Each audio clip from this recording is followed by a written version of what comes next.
যথাযোগ্য মর্যাদায় আন্তর্জাতিক প্রেস ফ্রিডম ডে পালন করল প্রেস ক্লাব করিমগঞ্জ। এই উপলক্ষে শুক্রবার দুটোই এক আলোচনা সভা অনুষ্ঠিত হয়। ক্লাবের সভাপতি মিহির দেবনাথের পৌরোহিত্য অনুষ্ঠিত সভায় স্বাগত বক্তব্য রাখেন সম্পাদক অরূপ রায়। তিনি বলেন, প্রতি বছরই এই দিনটি পালন করা হয় প্রেস ক্লাবের পক্ষ থেকে।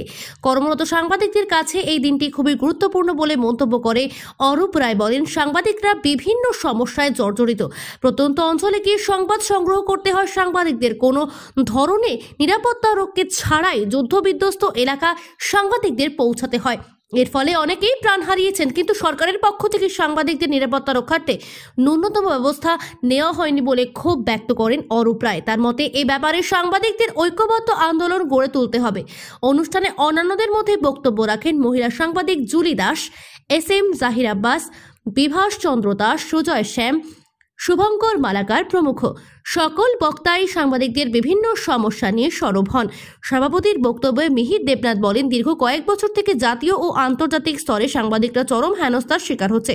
সত্য সংবাদ প্রকাশ করতে গিয়ে প্রাণ হারাতে হয়েছে অনেকের। তবে কোনো রকমের ভয় দেখিয়ে সাংবাদিকদের আটকানো যাবে না বলে মন্তব্য করেন মিহির বাবু। তিনি আক্ষেপের সহিত বলেন, সাংবাদিকরা প্রয়োজনের চেয়ে অনেক কম মাসিক বেতন পান। অধিকাংশের EPF নেই। এসব ব্যাপারে সাংবাদিকদের পক্ষ থেকে অনেকবার সোচ্চার হওয়ার পরেও ইতিবাচক সাড়া পাওয়া যায়নি। ব্যুরো রিপোর্ট, নিউজ অবিকল।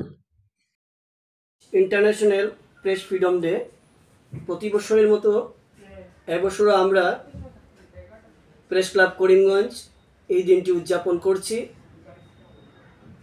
আমরা জানি যে প্রতিদিন বিশ্বের বিভিন্ন প্রান্তে নানাভাবে আঘাতপ্রাপ্ত হচ্ছে সাংবাদিকরা। যেখানে যুদ্ধ হয় সেখানে সাংবাদিকদের মৃত্যু হয়। তাছাড়াও নানাভাবে সাংবাদিকরা লাঞ্ছিত বঞ্চিত হচ্ছেন। আমরা যদিও স্বাধীন বলি মুখে, বাস্তবে আমরা এখনো স্বাধীন হতে পারিনি সাংবাদিকতার ক্ষেত্রে।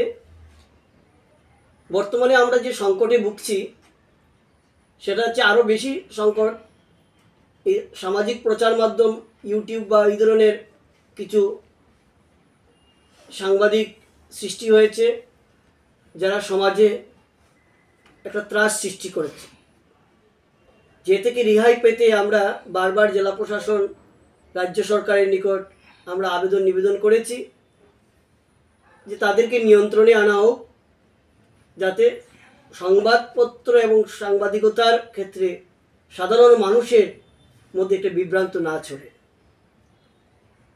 আমাদের পূর্বের যে স্বাধীনতা ছিল সেই স্বাধীনতা ফিরে আবার আসুক এই প্রার্থনা করে আজকের দিনে যে সকল সাংবাদিক সংবাদ সংগ্রহ করতে গিয়ে প্রাণ ত্যাগ করেছেন তাদের প্রতি শ্রদ্ধা জানিয়ে আমার বক্তব্য শেষ করছি। ধন্যবাদ।